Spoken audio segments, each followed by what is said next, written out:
Meenakshi Academy of Higher Education and Research. Admission open. Apply online. நாமக்கல்ல Tiruchengode main road எர்ணாபுரத்துல இருக்கிற Spiro prime public ஸ்கூல்ல +2 board எக்ஸாம்ஸோட சேர்த்து NEET and JEE கோச்சிங்கும் கொடுத்துட்டு இருக்காங்க. Periyar Maniammai Institute of Science and Technology, Tanjavur. Civil engineering with specialization in GIS, remote sensing and more.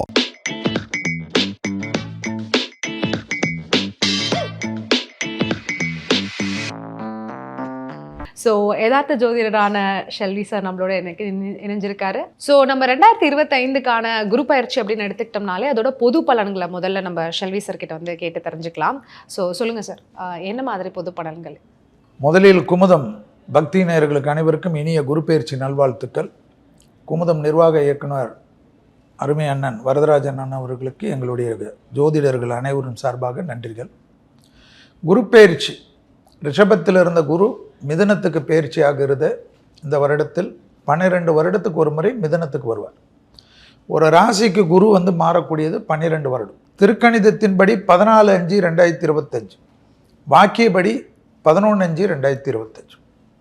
ஜோதிடர்கள் நாங்களும் தப்பித்தோம், நேயர்களும் தப்பித்தார்கள். இல்லைன்னா இதுக்கு ஒரு பட்டிமன்றம் நடக்கும். இந்த பட்டிமன்றத்தில் இப்பொழுது வந்து எல்லோருக்கும் விமோசனம் ஆயிடுச்சு. குருவுடைய ஸ்தான பலனை விட பார்வை பலன் தான் ரொம்ப முக்கியம். மிதுனம் என்பது குருவுக்கு பாதகத்தை கொடுக்கக்கூடியவர். அதை ஞாபகத்தில் வச்சுக்கணும். மிதுன ராசிக்கு, மிதுன லக்னத்துக்கெல்லாம் அவர் ஜன்மத்தில் மிதுனத்துக்கு வருவதை கணக்கில் கொண்டு கோச்சார ரீதியாக திருக்கணிதத்தின்படி குருவுடைய வீடான மீனத்தில் சனி ஏற்கனவே குடியிருக்கிறார். இப்பொழுது பெயர்ந்திருக்கக்கூடிய ராகு கும்பத்தில் வரக்கூடிய அமைப்பு, சிம்மத்தில் கேது இருக்க தான் இந்த குரு பயிற்சியுடைய தத்துவங்கள். இதை வைத்து தான் பலன். குருக்கு சிறப்பு பார்வையாக 5ம் 9ம், சமசப்தம பார்வையாக 7ஆம் பார்வை. இந்த குரு பார்வைப்படக்கூடிய வீடுகளுக்கெல்லாம் விமோசனம். அப்படி பார்த்தா துலாத்துக்கு விமோசனம், துலாம் ராசிக்காரர்களுக்கு. அடுத்ததாக தனுசு ராசிக்காரர்களுக்கு, அதுக்கு அடுத்ததாக கும்ப ராசிக்காரர்களுக்கு. அதில் துலா ராசிக்காரர்களுக்கும் கும்ப ராசிக்காரர்களுக்கும் மொத்த விமோசனம், மொத்த பாப விமோசனம் என்று சொல்வார்கள். அந்த அளவுக்கு நல்லதை பண்ணுவார்கள், பண்ணணும். அப்படி பண்ணலைன்னா உங்கள் ஜாதகத்தை தூக்கணும், உங்கள் ஜோசியர்கிட்ட தான் நீங்கள் ஓடணும். அதே சமயம் மிதுனத்தில் குரு இருக்கிற சமயத்தில், குருவுடைய வீட்டில் சனி இருக்கக்கூடிய காலகட்டத்தில் தான் இந்த பயிற்சி என்பது நாம் ஏற்கனவே சொன்னோம். சனி குரு வீட்டில் இருக்கக்கூடிய காலகட்டத்தில் கொரோனா தொந்தரவு பிரச்சனைகள் எல்லாம் பார்த்தோம். எப்போ தனுசு வீட்டில். இப்போ மீனத்தில் இருக்கிறதுக்குள்ளே போர்கள், தீவிரவாதம். 7ஆம் தேதி நம்மளுடைய இந்திய படைகள் சுக்கிரனுடைய நட்சத்திரத்தில் போய் அடித்து நாசம் பண்ணியிருக்குது. சுக்கிரன் என்றாலே அசுரனுடைய அமைப்பு. அந்த அசுரனுடைய அமைப்பு வந்து அடங்கவே அடங்காது. குரு வேற மிதுனத்துக்கு வரக்கூடிய காலகட்டம். என்னென்ன பிரச்சனைகள் எல்லாம் இனி உலகம் பார்க்க போகிறது என்பதையும் பொறுத்து தான் பார்க்க வேண்டும். ஏனென்றால் ராகு கேதுவுடைய சஞ்சாரமும் சூரியன் வீட்டில் கேது இருப்பதையும் ஞாபகத்தில் வைத்துக்கொள்ள வேண்டும். 18 மாதங்களுக்கு எது ஹெல்ப் பண்ணாலும் இந்த சர்ப கிரகங்கள், சனி வீட்டில் ஒரு கிரகம் ராகு இருக்க, சூரியன் வீட்டில் கேது இருக்க நிம்மதியெல்லாம் இருக்க முடியாது. தெய்வ பலத்தில் தான் இருக்கணும். அது நீங்கள் எந்த மதமாக இருங்க, கிறிஸ்டினாக இருங்க, முஸ்லீமாக இருங்க, பௌத்த மதமாக இருங்க, இந்துவாக இருங்க, தெய்வ வழிபாடுகளின் மூலியமாக தான் வீரியத்தையும் பிரச்சனையும் குறைக்க முடியும். அணு ஆயுதங்கள் உபயோகப்படுத்தாமல் இருந்தாலே பெரிய அளவுக்கு மனித வாழ்க்கைக்கு நல்லது ஏற்படும். ஏன்னா ரொம்ப மோசமான காலகட்டம் அது. சனி வந்து மீனத்தில் குரு வீட்டில் இருக்கிறச்ச, குரு கேந்திரத்தில் வருவது கவனத்தில் கொள்ளும். அந்த கேந்திரம் தான் பெரிய ரிஸ்க். அது கேந்திராதிபதி தோஷம்னே ஒன்று உண்டு ஜோதிடத்தில். அது நிறைய பேர் சொல்கிறதில்லை. அந்த கேந்திராதிபதி தோஷமாக இருக்கக்கூடிய இந்த காலகட்டத்தில் குரு நாசக்காரர்களுக்கு உதவி செய்யக்கூடிய அமைப்பு ஏற்படும். அப்போது நோயுடைய தாக்கங்களுக்கெல்லாம் சுக்கிரன் வீட்டை குரு பார்ப்பதனால் மருந்துகள்லாம் கிடைக்கும், மெடிக்கல் மிராக்கிள்ஸ் கிடைக்கும் என்பதெல்லாம் உண்மை. குரு தன் சொந்த வீட்டை பார்ப்பதனால் ஆன்மீகமும் தெய்வ கலாச்சாரமும் வளரும்.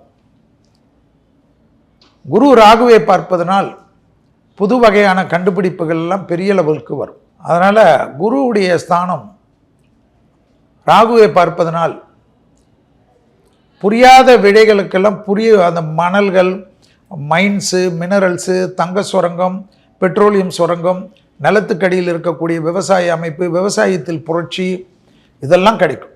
அண்டைய நாடுகள் மூலியமாக பெரிய அளவுக்கு நல்லுணர்வுகள் ஏற்பட்டாலும் பாதிப்பும் வரும். அதையும் நாம் ஞாபகத்தில் வைத்துக்கொள்ள வேண்டும். அதே போல் தங்கத்தின் விலை சரசர என்று உயர்ந்து கொண்டு தான் இருக்கும். ஷேர் மார்க்கெட்டை தான் பெரிய அளவுக்கு வீழ்ச்சி அடையக்கூடிய அமைப்பு ஏற்படும். அது ரொம்ப கவனமாக இருக்கணும். போர்க்காலத்தில் நார்மலாகவே ஷேரில் ரொம்ப கவனமாக இருக்கணும். இந்த சமயத்தில் திடீர்னு ஏதாவது அப்படியே புஷ்மானம் மாதிரிலாம் காட்டும், யாரும் நம்பக்கூடாது. பணம் அவங்கவுங்க வங்கிகளில் இருக்கக்கூடியதெல்லாம் கொஞ்சம் சேமித்து வைத்துக்கொள்ளணும். தங்க நகைகளை கண்டிப்பாக பத்திரமாக வைத்துக்கொள்வது, பெட்டகத்தில் வைத்துக்கொள்வதெல்லாம் முக்கியம். கொஞ்சம் எல்லாவற்றிலும் சேஃப்டி பண்ணிக்கொள்வது மிக மிக முக்கியம். போர்கள் அப்படியே முடிகிற மாதிரி இருந்தாலும் நம்பக்கூடாது. ஒரு 1.5 வருஷத்துக்கு நம்ம ஜாக்கிரதையாக இருக்கணும். குரு மாற்றி இருந்தாலும் அடுத்த ராகு கேது மாறக்கூடிய வழியில் கவனமாக இருக்கும். அதே போல் வெளிநாடுகள், அயல் நாடுகளில் வேலை செய்பவர்கள் எல்லாம் தங்களுடைய முதலீடுகளை கொஞ்சம் பாதுகாப்பாக இருப்பது தான் நல்லது. எந்த சமயத்தில் வேலை போனாலும் நமக்கு எதுவும் பிரச்சனை இல்லை. ரசம் சோறு சாப்பிட்டாலும் நிம்மதியாக இருக்கக்கூடிய ஒரு இடத்துக்கு மாறிக்கொள்ளக்கூடிய அமைப்புக்கு மனத்தை பார்த்துக்கணும். நம்ம தானே எல்லாமே சம்பாதிக்கிறோம். எது வந்தாலும் போதும் என்ற மனசு இருந்தால் எல்லாமே நல்லது நடக்கும். மிதனத்தில் இருக்கக்கூடிய குரு புதன் வீட்டில் இருப்பதனால் விவசாய புரட்சிகள், விஞ்ஞானத்தின் வளர்ச்சிகள் எல்லாமே இருந்தாலும் சனி குரு வீட்டில் இருப்பதனால் அழிவுகளுடைய சக்தி வளரும் என்பதையும், மாணவர்களுக்கு புது புது டெக்னாலஜிகள் டெவலப் ஆகிறதும், எளிமைப்படுத்தப்பட்ட பாடத்திட்டங்கள் எல்லாம் கிடைப்பதெல்லாம் இந்த மிதனத்தில் இருக்கக்கூடிய குருவால் கிடைக்கும். ஆசிரியர்களுக்கு நிறைய கல்வி தகுதிகள் இல்லாமல் ஆசிரியர்களே நிறைய நோண்டுவார்களாம் உலகம் முழுவதும். ஆசிரியர்கள்லாம் அப்கிரேட் பண்ண சொல்லி ஆசிரியர்களை போட்டு உண்டுலேன்னு ஆக்குவார்கள். எப்படி நீட் எக்ஸாமை வைத்து நிறைய பேர்களுக்கு இந்த எக்ஸாம் அந்த எக்ஸாம் என்று தங்களுடைய திறமைகளை நிரூபிக்கணும் என்பதை போல் ஆசிரியர்களுக்கென்று நிறைய ப்ரிப்பரேஷனை ரெடி பண்ணக்கூடிய அமைப்பு இந்திய அரசிலும் இருக்கும், உலகத்திலும் இருக்கும். கல்வி பணி என்பதே ஒரு சாபமாக இருக்கக்கூடிய காலகட்டத்தில் இதிலையும் ஒரு பிரச்சனைகள் காணப்படக்கூடிய காலகட்டம். இதுவும் கடந்து போகும்போல் இதே போல் மிதுனத்தில் 12 வருடத்துக்கு முன்பாக இருந்த குரு சனி இருந்த காலகட்டம் மனிதன் வாழ்க்கையில் எல்லாத்திலையும் பார்த்து கொண்டு வருவது தான் ஜோதிடம். ஸோ எப்படியாக இருந்தாலும் ஒரு விடியல் கண்டிப்பாக தெரியக்கூடிய காலகட்டம் விரைவிலே வரும் என்ற நம்பிக்கையில் இந்த குரு பயிற்சி நமக்கு நல்லது தருவதற்கு நம்மளிடத்தில் வாழ்ந்து மறைந்த குருமார்களை வணங்குவதும், நவகிரகத்தில் இருக்கக்கூடிய பிரகஸ்பதியை வணங்குவதும், குரு பயிற்சி என்றாலே திருச்செந்தூருக்கு ஒரு முறை சென்று விட்டு வருவதும், ஆலங்குடி குருஸ்தலத்துக்கு செல்வதும், தென்குடி திட்டைக்கு செல்வதும், சென்னையில் இருந்தால் பாடியில் இருக்கக்கூடிய திருவிழிதாயம் குரு கோயிலுக்கு செல்வதும், மந்திராலயம் ஸ்ரீ ராகவேந்திரக்கோ ஷீரடிக்கு செல்வதோ, அல்லது திண்டுக்கல் சாமியார்கிட்ட செல்வதோ, அல்லது திருவண்ணாமலைக்கு செல்வதோ, காஞ்சி மகா பெரியவரை தரிசனம் செய்வதோ, இல்லை புது பாலப்பெரிவாரை தரிசனம் செய்வதோ என்று குருக்கள் இருக்கக்கூடிய இடங்களெல்லாம் செல்வது சந்தோஷத்தையும் அனுகூலத்தையும் ஏற்படுத்தி நிம்மதியையும் ஏற்படுத்தி தரும். நன்றி சார். ஐ மீன் நிறையவே பொது பலன்கள் எங்களுக்கு சொல்லியிருக்கீங்க. முழுதுமாக நிறைய விஷயங்கள் உங்கள்கிட்ட கேட்டு தெரிஞ்சுக்கிட்டோம். இதை தாண்டி இப்போ நடந்துட்டு இருக்க சில விஷயங்கள் இருக்கு இல்லையா சார்? இப்போ ரீசெண்டாக வந்துட்டு இந்த போர் நீங்கள் சொன்ன மாதிரி தொடங்கியிருக்கு இந்தியாவுக்கும் பாகிஸ்தானுக்கும் அப்படின்னு சொல்லலாம். அது ஒரு வீரியம் பெற்றிருக்கு நம்ம திரும்பி அட்டாக் பண்ணதுக்கப்புறம். ஸோ அந்த மாதிரி ஒரு சூழ்நிலை இன்னும் தொடருமா? அது வந்துட்டு அவங்க சைட்லேருந்து இருக்கிற பாதிப்பு எந்த லெவலுக்கு இருக்கும்? அதுக்கெல்லாம் வாய்ப்பு இருக்கா? இந்தியாவுக்கு பெருசாக இதனால் எதுவும் பாதிப்பு இருக்கா? அதாவது 7ஆம் தேதி ஆரம்பித்த போர் விடியற்காலையில் பூர நட்சத்திரத்தில் ஆரம்பித்தது என்பது சுக்கிரனுடைய நட்சத்திரம் என்பதை ஞாபகத்தில் வச்சுக்கோ. அசுரன் சுக்கிரன் என்பது பரணி, பூரம், பூராடமெல்லாம் சுக்கிரனுடைய நட்சத்திரம், அசுரனுடைய நட்சத்திரம். அசுரன் வளர்ந்து கொண்டு தான் இருப்பான். இதுதான் அதனுடைய தாத்விகம். தொடரும், திடீர்னு கொஞ்சம் மூணு மாதிரி இருக்கும், திருப்பி வரும். ஸோ இது முடிவுக்கு வரும்லாம் கிடையாது. இதனுடைய இது எப்படின்னா, பாதிப்புகள் நமக்கு இருக்கவே இருக்காதுன்னு நம்ம தேசபக்தியில் சொல்லலாம். போர்ன்றாவே எல்லோருக்கும் பாதிப்பு வரும். போர் ஒரு சைடு மட்டும் அழிவே வந்தாலும் நமக்கும் அதனுடைய ரிஃப்ளெக்ஷன் வந்தே தீரும். தமிழ்நாட்டுக்கும் இருக்கும்ன்றீங்களா? தமிழ்நாடுன்றது இல்லை, இந்தியா தானே. நான் என்ன கேட்குறேன், தமிழ்நாடு நல்லா இருக்கணும், இந்தியா நாசமாகணும் நம்ம பேச முடியுமா? அதாவது இப்போ எல்லாமே விஞ்ஞானத்தினுடைய வளர்ச்சி குதிரைப்படையோ யானைப்படையிலோ தாக்குறது இல்லை. ஒரு பட்டனை தட்டினா எங்கே வேணுமா ஸ்கெட்சு போடலாம். இதெல்லாம் கம்ப்யூட்டரை வச்சு, ஒரு சின்ன லேப்டாப்பை வச்சு, உங்களுடைய நோட் புக்கை வச்சு பண்ணுறது. சின்ன குழந்தைங்களுக்கே இன்றைக்கி எல்லா டெக்னாலஜியும் தெரியும். அழிவுகளுக்கு சுக்கிரன் வந்திருக்கிறதுனால நான் இரு தேசத்திற்கும் இல்லாமல் இதில் வேறு எந்தெந்த நாடுகள்லாம் திடீர்னு உள்ளே குதிக்கும்னு தெரியாது. ஸோ இது முடிவுக்கு வர்றது என்னை பொறுத்த வரைக்கும் நல்லது. இது வளர்ந்துக்கிட்டே போனால் 18 மாதங்களுக்கு தொந்தரவு கொடுக்குற மாதிரி தான் என் கணக்கு. 18 மாதங்கள் நிம்மதி இல்லாமல் வாழ்கிறது, நம்ம பிறவியிலே கொஞ்ச நாள் தான் வாழ போகிறோம். அது யாருக்கு எப்போ சங்குன்னே தெரியாது. அது பெரிய சங்காக ஊதாமல் இருக்கணும். ஏன்னா ஒரு வார் ஃப்ளைட்டு போனாவே பெரிய சங்கு தான் வரும். நம்மெல்லாம் ரொம்ப வருஷத்துக்கு 1970களில் பார்த்துட்டோம். நீங்கள்லாம் பிறந்திருக்குமேவும் தெரியாது. அப்போல்லாம் நாங்கள் சின்ன குழந்தைங்களா இருக்கிறச்சே எல்லா லைட்டையும் ஆஃப் பண்ணிவிட்டு மாடிகளில் படுத்திருந்ததெல்லாம் ஞாபகம் இருக்குது. ஸோ அது தமிழ்நாட்டுக்கு வருமா இதுக்கு வருமானதில்லை. பாதிப்புகள் கண்டிப்பாக சுக்கிரனுடைய நட்சத்திரம் என்பதை ஞாபகத்தில் வச்சுக்கணும். அதனால் நம்ம பெரிய அளவுக்கு பாகிஸ்தானை சேதப்படுத்தினாலும் நமக்கும் சேதங்கள் இருக்கிறது தான் காட்டுது. அது அப்பாவி மக்களுக்கு இருக்குன்ற மாதிரி தான் ஜாதகத்தில் அந்த எந்த நேரத்தில் தொடங்கினார்களோ அதே போல் அந்த மனிதர்கள் இறந்த காலகட்டத்திலும் கணக்கில் போடணும். ஏற்கனவே 25 அப்பாவிகள் இறந்தார்கள். அதனால் இந்த கிரகங்களுடைய சஞ்சாரங்கள் எல்லாம். ஆனால் என்ன என்றால், ஒரு அடி அடித்தால் திருப்பி பொறுமையாக கையாளக்கூடிய தலைமை நம்மக்கிட்ட இல்லைன்றதை ஞாபகத்தில் வச்சுக்கணும். ஏன்னா ஒரு நாட்டை ஆளக்கூடிய தலைவர்களுடைய ஜாதகம் முக்கியம். நம்மளுடைய நாட்டை ஆளக்கூடிய தலைவர் விருச்சக ராசிக்கார். ஸோ ஒரு கண்ணு போதுன்னா கம்முன்னு இருக்க மாட்டார், அதுக்கு 100 கண்களை நோண்ட பார்ப்பார். ஸோ அதனால் அந்த பயம் என்பது நம்மக்கிட்ட இருக்காது. அதனால் அவருடைய கோபத்தை எப்போ தணிக்கும்ன்றது கிரகங்கள் பார்க்கணும். ஏன்னா இது அவர் பேருக்காகலாம் பண்ண மாட்டார். ஏன்னா அவருடைய மொத்த விருச்சக லக்னமும் விருச்சக ராசியுமே அவர். ஸோ அவர் இறங்கிய வேகத்தில் அது குளுமைப்படுத்துவதற்கு எதிரி நாடுகள் சரியாக அதை உணர்ந்து கொண்டால்தான் இது ஒத்திகை முடியும். இல்லை என்றால் இது ஒரு பெரிய லெவலுக்கு அவர்களுக்கு பெரிய பாதிப்பும் நமக்கும் இருக்கும். நமக்கு பாதிப்பெல்லாம் இல்லைன்னுலாம் நான் சொல்லவே மாட்டேன். பாதிப்புகள் இருப்பது அப்பாவி மனிதர்களுக்கு எதுவும் வரக்கூடாது என்பதற்காக தான் இது சொல்வது. ஏன்னா அசுர நட்சத்திரத்தில் ஆரம்பித்திருக்கிற போர் என்னை பொறுத்த வரைக்கும் இப்பொழுது நாம் பேசுகின்றோம். இன்னைக்கு குரு பெயர்ச்சி ஆரம்பித்து வாக்கியபடியே வரட்டும் 11ஆம் தேதி, திருக்கணிதத்தின்படி 14ஆம் தேதி, அதிகபட்சமாக 14ஆம் தேதிக்குள் பெரும் சேதங்கள் இல்லாமல் இருந்தால் அதுக்கு பிறகாவது கொஞ்சம் ஸ்டெடி ஆகிறதுக்கு வாய்ப்புகள் உண்டு.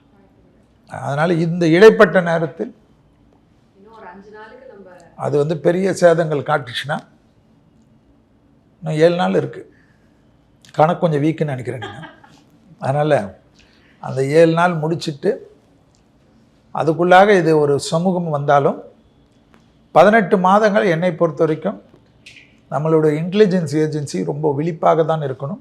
திருப்பி இந்த தீவிர தாக்குதல், மக்களை கொல்லக்கூடியது, ப்ரூட்டல் அட்டாக்கு, அணு ஆயுதங்கள் இருக்கக்கூடிய இடங்கள், நெருப்பு எளிதாக பற்றக்கூடிய இண்டஸ்ட்ரீஸு, இதற்கெல்லாம் நிறைய தலைவர்களுடைய உயிருக்கு, தலைவர்களுக்கு பாதுகாப்பு, தலைவர்களுடைய கான்வாயில் கவனம் பண்ணுறது, இதெல்லாம் ஏற்கனவே நம்மளுடைய நிகழ்ச்சியிலே சொல்லியிருக்கோம். ஆள் இல்லாத ட்ரோன்கள் மூலியமாக தான் பிரச்சனை வரும் என்று. அதெல்லாம் வந்து இந்த காலகட்டத்தில் போரிலே நம்ம பார்த்து கொண்டிருக்கோம். ஏன்னா இந்த நேரம் திருக்கணிதத்தின்படி சனி பெயர்ச்சி ஆச்சா இல்லையான்றதுக்கு இப்போவே ரிசல்ட் கிடச்சிருக்கும் உங்களுக்கு. குரு வீட்டில் சனி வந்தால் இதெல்லாம் ஆரம்பிக்கும். நம்ம ஜோதிடத்தில் குமுதத்திலேருந்து எல்லா சேனல்லையும் சொல்லியிருக்கோம். அதில் குமுதத்தில் நம்ம வந்து தமிழ் மாத பலன்லையும் சொல்லிட்டு இருக்கோம். ஸோ எல்லை பகுதிகளில் பெரும் போர் பதட்டம் கண்டிப்பாக இருக்கும். அதனால் என்னை பொறுத்தவரைக்கும் இந்த நட்சத்திரம் எது என்று பார்ப்பேன். அதே போல் அந்த லக்னமும் பார்ப்பேன். அதில் இது வளரக்கூடியதாக தான் காட்டுது. அது இப்போ திடீர்னு வளர்ந்து குரு மாறுகின்ற சமயத்தில் குறைந்தாலும் 18 மாதங்களுக்கு கொஞ்சம் கவனமாக இருக்கக்கூடிய காலம். நம்ம ரொம்ப சீரியஸான ஒரு டாபிக் பற்றி இப்போ டிஸ்கஸ் பண்ணோம். அதே மாதிரி விளையாட்டு செய்திகளுக்கு வருவோன்ற மாதிரி விளையாட்டில் பார்த்தீங்கன்னா குருவுக்கு உகந்த கலர் வந்து எல்லோ. நம்ம சிஎஸ்கே வந்து ரொம்ப இந்த சீசன் வந்துட்டு ஃபுல்லாகவே தோத்துட்டே வர்றது வந்து நம்ம பார்த்துட்டு இருக்கோம். இந்த குரு பயிற்சிக்கு அப்புறமாவது ஏதாவது வெற்றி பெற அதாவதுங்க ஜோதிடத்தில் இப்போது இந்த விளையாட்டு வந்தது எப்படின்னா ஒரு ஃபேன்சியாக வந்தது, ஒத்தையாரட்டியாக பிடிக்கிற மாதிரி தான் வந்தது. ஜோதிடத்தில் வந்து இப்போ வந்து பிரதமருடைய ஜாதகம் இதையெல்லாம் வைத்து இந்த நாட்டுக்கு பிரச்சனைகள் இப்படியெல்லாம் பேசும். இந்த விளையாட்டில் வந்து ஒரு கேப்டன்லேருந்து அந்த ஓனர் பார்க்கணும். அந்த ஓனருக்கு நல்ல நேரமானு பார்க்கணும். டோனிக்கு நல்ல நேரமாக நீங்கள் பார்க்குறீங்க. ஓனர் கப்பு வாங்க மாட்டாரான்றதை பார்க்கணும். அதை யாரும் பார்க்குறது இல்லை. ஸோ இந்த ஓனர் நேரம்லாம் யாருக்கும் தெரியாது. ஸோ அவர் தானே காசு போடுறாரு, முதலாளி அவர் தானே, டோனி அங்கே வேலை செய்கிறவர் தானே. ஸோ அம்பானியுடைய நேரம் எப்படி இருக்குன்னு பார்க்கணும், மும்பை இந்தியன்ஸ் ஜெயிக்கணும்னு. ஸோ இந்த மாதிரி விளையாட்டு விஷயத்திற்கு நீங்கள் பார்த்துருப்பீங்க இது வரைக்கும். நானும் கிரிக்கெட் கிரவுண்டில் போய் நின்று பண்ண தவிர எந்த சைடு ஜெயிக்குதோ அந்த சைடு கை தட்டிட்டு வந்துடுவேன்னு தவிர அதுக்கு இந்த பலன்லாம் நான் சொல்கிறதில்ல. எனக்கு தெரிஞ்ச விஷயத்தில் க்ளீனாக பேசுகிறது, தெரியாத விஷயத்த மற்றவங்க சொல்கிறத நான் கெடுக்கிறது இல்லை, அதை வந்து நான் ஆமோதிக்கிறது இல்லை. அவங்கவுங்க சந்தோஷம். ஏன்னா நம்ம மக்களுக்கு இப்போது எது தின்னா பித்தம் தெளிவும் தெரியாது. ஸோ ஜோதிடத்தில் இப்போ 1000 வகையான ஜோதிடர்கள் இருக்குது, லட்சக்கணக்கான ஜோதிடர்கள் எல்லாமே பேசுகிறாங்க. ஸோ எனக்கு தெரிஞ்சு குமுதத்திலே இது எனக்கு 30வது வருஷம். ஸோ 29 வருஷம் முடிஞ்சுட்டு 30வது வருஷம் பண்ணிட்டுருக்கேன். நான் இப்படியே ஸ்டடியாக பேசினே இருந்தால் எனக்கு போதும்னு நான் ஆசைப்பட்றேன். ஸோ இந்த விளையாட்டு செய்திக்கு நான் ஆள் இல்லை. சார், இப்போது குரு பயிற்சி நடந்து இன்னும் ஒரு 18 மாதம் ஒரு 12 மாதம் இருக்குன்னா அந்த டைம் குரு பயிற்சி 1 வருஷம் தான். Okay sir. ராகு கேது தான் 18 மாதம். ஆனால் சனி வந்து 2.5 வருடம். இப்போ இந்த 12 மாதத்துக்குள்ளே தானே நம்ம 2026க்கான தேர்தலுமே வருது. அதில் வந்து புதுசாக நிறைய பேர் வந்து களம் இறங்கிறதுக்கு இருக்காங்க. குறிப்பிட்டு சொல்லணும்னா நம்ம தளபதி இந்த வாட்டி இறங்குற மாதிரி இருக்குது சிஎம் போஸ்டிங்க்கு. ஸோ அது இந்த குரு பயிற்சி அவருக்கு எந்த அளவுக்கு சாதகமாக இருக்கும்? இல்லை, அதாவது விஜய் சார்து வந்து ஏற்கனவே எனக்கு ஜாதகம் தெரியும். எனக்கு விஜய் சார் ஜாதகத்தில் எல்லாமே இருந்தாலும் நான் மே மாதம் வரைக்கும் அவருக்கு வந்து சரி கிடையாதுன்னு தான் நான் ஏற்கனவே சொன்னது. இந்த குரு பெயர்ச்சி வந்து அவருக்கு வந்து சனி வந்து அவரது கடகம் தான், ஞாபகம் வச்சுக்கணும். அவருக்கு கடகராசினால அந்த அஷ்டம சனி விலகுது. அவருடைய இதெல்லாம் வந்து வேகம் வந்து கொஞ்சம் பெருசாக இருக்கும்.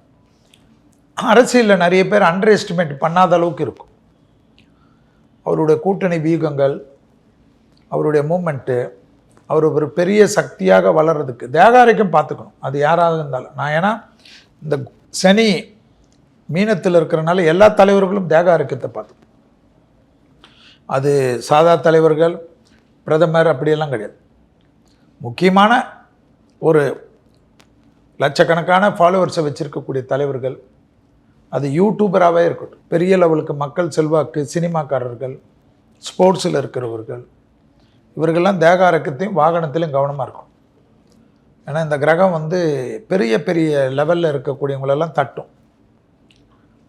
அதில் கேது வந்து சூரியன் வீட்டில் இருக்கிறனால துர்மரணங்கள் அதிகமாக இருக்குமா, விபத்துகள், இந்த பெரிய லெவலுக்கு எதிர்பார்க்காத மரணங்கள். அதனால் அதில் பார்த்துக்கணும். என்னை பொறுத்த வரைக்கும் ஆடி மாதம் கணக்கு என்பது